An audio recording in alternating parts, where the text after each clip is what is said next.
자, 안녕하세요. 자, 금융정보 관련해서 일반인들이 알기 어려운 전문 내용을 쉽게 전달해 드리는 청세롬입니다. 제가 주말에 기획 영상 찍는다고 말씀드렸는데요. 1부와 2부로 나눠서 찍을 거고요. 자, 1부와 2부로 나눌 거지만 1부 앞부분에서는 뭐 증시, 글로벌 증시하고 이런 경제 기사 이 이야기 먼저 드리고, 그리고 나서 이제 K-팝 플랫폼 전쟁 관련해서 전반부를 1편에서 말씀드릴 거고요. 자, 그리고 나서 2편 영상에서는 K-팝 플랫폼 전쟁 후반부 SME 엔터테인먼트 관련해서 2편을 말씀드리고, 그리고 이제 2편 후반부에서는 기존 종목 전망이나 이런 부분으로 주말 마무리하는 이렇게 영상 진행하겠습니다. 자, 구글에서 K-팝 전쟁을 치니까 뭐 총성 없는 K-팝 전쟁이 시작됐다라고 이야기하면서 뭐 여러 가지 뭐 유튜브 동영상도 보이고요. 뭐 서울신문이나 중앙일보, 뭐 매일경제 이런 기사들이 K-팝 플랫폼 전쟁에서 뭐 네이버, 빅히트, NC 여러 가지 기업들이 거론되고 있습니다. 자, 원래 우리나라에서 이 엔터테인먼트 산업은 뭐 아주 옛날로 넘어가면 더 다른 회사들도 많이 있었지만, 그래도 뭐 2000년대 이후로 이 시장을 장악했던 회사는 뭐 빅히트가 나오기 전에, 방탄소년단이 나오기 전에는 SM, YG, JYP 이렇게 3대 이 기획사가 뭐 나눠 먹고 있는, 그리고 나머지 이제 군소 기획사들이 있었고요. 요런 시장이었고요. 요 시장이었을 때는 원래 기획사들이 돈을 많이 버는 게 아니라 이 음원을 유통해주는 통신사 요런 애들이 지배권을 갖고 있었죠. 그래가지고 얘네들이 이 음원을 유통해주는 그 마진을 엄청나게 많이 떼어먹는 그런 약간 왜곡된 시장이었는데, 이제 또다시 이제 여러 가지로 4차 산업혁명이 이루어지고 플랫폼이 다양하게 만들어지기 시작하면서 이 음악 산업, 어떻게 보면은 더 크게 말씀드리면은 뭐 K-팝, K-컬처, 이 핵심, 이 우리나라 한류의 핵심 산업이라고 할 수 있는 이쪽 분야가 좀 더 바뀌어 나가고 있는 이런 느낌입니다. 자, 팬들과 인더스트리 합쳐서 팬더스트리라는 신조어가 생겨났고요. 이 팬더스트리라는 이 K컬처, K뮤직, K팝의 어떤 팬덤이 새로운 우리나라의 먹거리가 될 수 있고 우리나라 이미지를 만들어줄 수 있는 그런 분야로 각광받고 있고요. 여기에 지금 뛰어들고 있는 회사들은 너무 많습니다. 뭐 네이버, 카카오, 빅히트, 하이브, YG, 뭐 유니버셜 뮤직도 있고요. NC도 참전했고 유니버스도 있습니다. 그리고 이제 이 양진영으로 나눠져 있는 이 상태에서 꽃놀이 패를 쥐고 있는 SM 엔터테인먼트가 과연 어느 쪽에 무게추를 실어주느냐에 따라 기울기가 확 기울어질 수 있는 이런 느낌이어서, 최근에 제가 몇 번 말씀드린 것처럼 SM의 주가가 상당히 고공행진하고 있는 이런 모습이고요. 자, 제 느낌으로는 뭐 이렇게 다양하게 진행될 수 있는 이런 이 플랫폼 전쟁이 당분간은 승자가 정해지지 않은 상태에서 치열하게 공방을 주고받을 걸로 예상되고요. 어느 정도 시간이 흘러야지 뭐 네이버나 카카오 이렇게 확실하게 승부가 갈릴 걸로 보여집니다. 그러면은 우선 증시 주변 어떤 이야기가 있는지부터 증시 주변 한번 돌아보고 다시 이야기 나눠보도록 하겠습니다. 일단은 네이버 증권창으로 들어가서 어떤 기사가 떠 있는지 한번 보고 이야기 나눠볼까요? 뭐 ESG 이야기도 있고요. 요거는 속보니까 주요 뉴스 먼저 보고 속보로 가겠습니다. 자, 제가 말씀드렸죠. 항상 제가 말씀드렸던 이 미국발 이 FOMC 충격, 요게 어떻게 될지 명확하지가 않다. 물론 미국은 직격탄을 맞아서 10% 가까운 증시가 조정이 나올 수 있지만, 자, 우리나라는 일단 한 발짝 떨어져 있고, 제가 누누이 말씀드렸다시피 지금 우리나라 기업들의 이익 전망치가 너무 높습니다. 글자 그대로 고공행진이죠. 뭐 10%에서 20%대 이런 수준이 아니라 여기에서 곱하기 2를 해야 돼요. 거의 30%에 육박하는 이런 이익 전망치가 나오고 있기 때문에, 뭐 그들이 미국이 뭐 그런다고 해도 우리의 시장은 다른 분위기라는 거죠. 뭐 얼마 전에 바이든이 자기 나라가 코로나를 잘 극복해서 뭐 취업자 수가 뭐 40만이 늘었네, 50만이 늘었네, 뭐 역사적으로 이런 일은 없었네 막 이러잖아요. 자, 우리 5월달에 우리나라 5월달에 취업자 수 60만 증가했죠. 자, 인구로 따지면은 미국은 3억이 넘는 나라고요. 우리는 5천만 밖에 안 되는 나라입니다.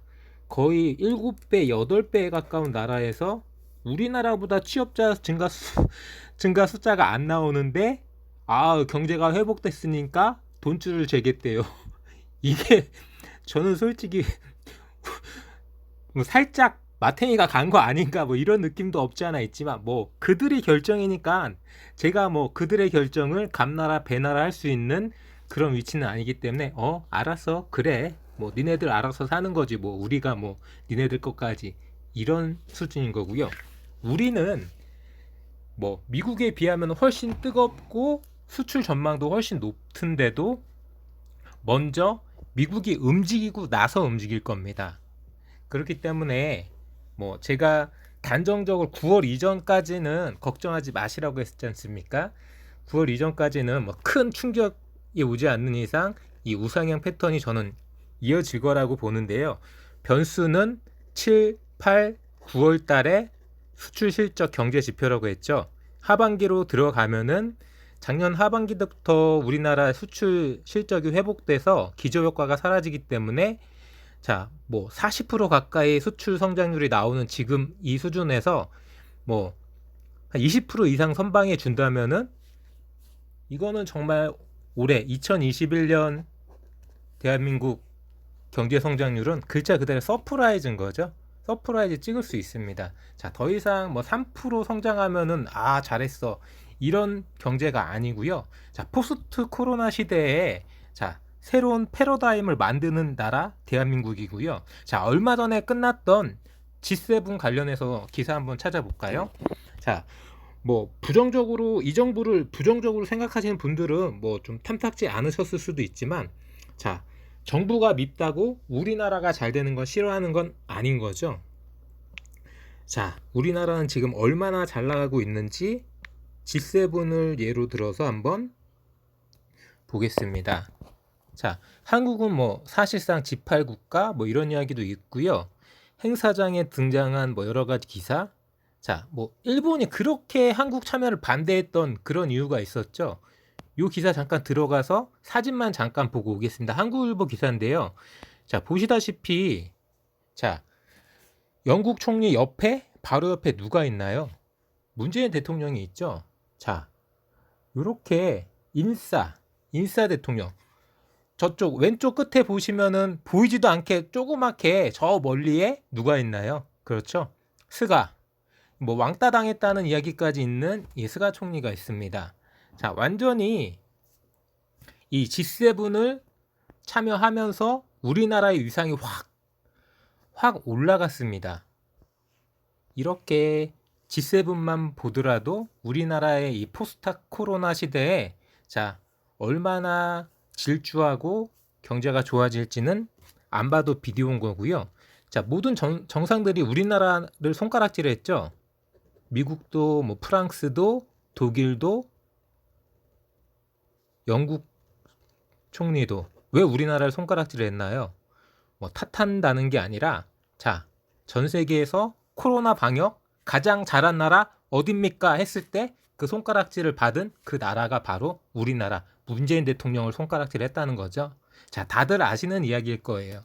자, 언론이나 뉴스에서 대대적으로 떠들지 않아서 그렇지. 자, 우리나라는 입장할 때 비행기에서 내릴 때 자, 마스크를 벗고 의전을 받았죠. 일본 스가 총리 어떻게 했습니까?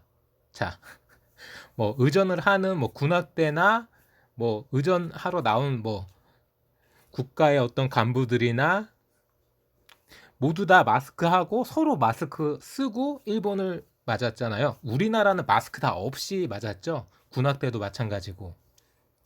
자, 요런 겁니다. 뭐 여러 가지로 계속해서 뭐 러브콜이 이어져서 G7 관련해서 이제 뭐 G8이 아니라 G10으로 바뀔 수도 있다. 근데 일본은 뭐 뾰루퉁 해가지고 계속 삐진 상태로 있네. 뭐 이런 기사도 많이 보셨을 거예요. 자, 뭐 우리나라의 위상은 이렇게 갈수록 높아지고 있고요. 말씀드린 대로 경제 분야도 자, 지금까지의 코리아 디스카운트는 더 이상 없을 거고요. 뭐 제가 주로 많이 말씀드리는 반도체나 바이오, 뭐 2차 전지, 미래 전기차, 여러 가지 화학, 정밀, 기계, 선박 이런 쪽으로 발군의 실력. 자, 제조업 강국이죠. 자, 우리나라가 수출 4대 강국이잖아요. 수출 4대 강국 꼽으면은 미국, 중국, 일본, 독일을 꼽잖아요. 자, 여기에 우리나라가 들어갈 겁니다. 수출 4대 강국에 우리나라가 들어가는 거고요. 뭐 중국이 글로벌 공급망에서 탈락하는 거는 뭐 안 봐도 비디오 여러 가지로 설명드렸던 앞으로의 뭐 2025년, 2030년까지 대한민국의 미래 경제 전망은 아주 청신호를 튀고 있다라고 이렇게 말씀드릴 수 있습니다. 자, 다시 K-팝 이야기로 넘어와서 자, 뭐 네이버나 뭐 빅히트, 뭐 YG나 유니버셜 뮤직 이런 쪽에서 이제는 플랫폼을 만들어서 팬들을 끌어들이고 그 플랫폼 안에서 뭐 음원만 유통하는 게 아니라 여러 가지 굿즈, 상품들, 아이돌 상품들도 만들고 판매하고 또 이제 4차 산업, 인공지능 이런 기술을 활용해서 VR이나 AR 이런 가상 세계에서 팬들과 아이돌이 소통하고 함께 호흡할 수 있는 서비스를 만들면서 엄청난 시너지 효과를 만들고 있습니다. 이게 결과적으로는 AI 기술의 혁신이고요. 이런 걸 우리나라가 잘하는 거죠. 자, 뭐 K컬처, 방탄소년단 여러 가지 이제 K-팝의 한류 여기 플러스 4차 산업의 기술혁명 요게 접목되면서 자, 그 어떤 나라도 쉽게 따라할 수 없는 쉽게 따라올 수 없는 그런 새로운 먹거리가 탄생되는 그런 섹터라고 보시면 되시고요. 자, 요렇게 새로운 모멘텀을 만들고 새로운 헤게모니 이 음악 산업의 지배권을 다투는 시대에 SM도 이 중심에 지금 놓여져 있어서 자, 이 SM이 어느 쪽으로 가느냐에 따라서 이 지금 이 플랫폼 전쟁에 승자가 판가름 날 수 있는 그런 상황인 거죠. 자, 여기까지 1부 영상 마무리해 드리고요. 2부에서 계속 말씀드리겠습니다. 저는 금융정보 관련해서 일반인들이 알기 어려운 전문 내용을 쉽게 전달해 드리는 청새롬이었고요. 자, 유튜브 검색창에 청새롬 딱 검색하시면요. 뭐 급등주 영상이 있고요. 여러 가지로 단타 매매 기법이나 분봉 차트 분석할 수 있는 영상들이 많이 있는 급등주 영상, 그리고 이제 금융기관 이용하시면서 쏠쏠하게 참고해 볼 수 있는 금융 관련 꿀팁이 있는 그런 영상. 또 뭐 나름대로 제가 장기 종목은 많이 말씀을 안 드리지만 슈퍼 우량주 관련된 장기 종목 영상도 있고요. 자, 주린이 분들, 자, 뭐 전문가들이나 여러 가지 주위에 기대해서 투자하는 분들이 독립해서 투자할 수 있도록 뭐 투자 원칙이나 투자 마인드를 만들어 드리는 그런 주린이 필수학습 영상도 있고, 자, 반도체, 슈퍼사이클 반도체 관련 그런 영상도 있으니까 많이 많이 검색하셔서 참고해 보시기 바랍니다. 자, 2부에서 만나 뵈고요. 자, 지금 바로 검색창에 청새롬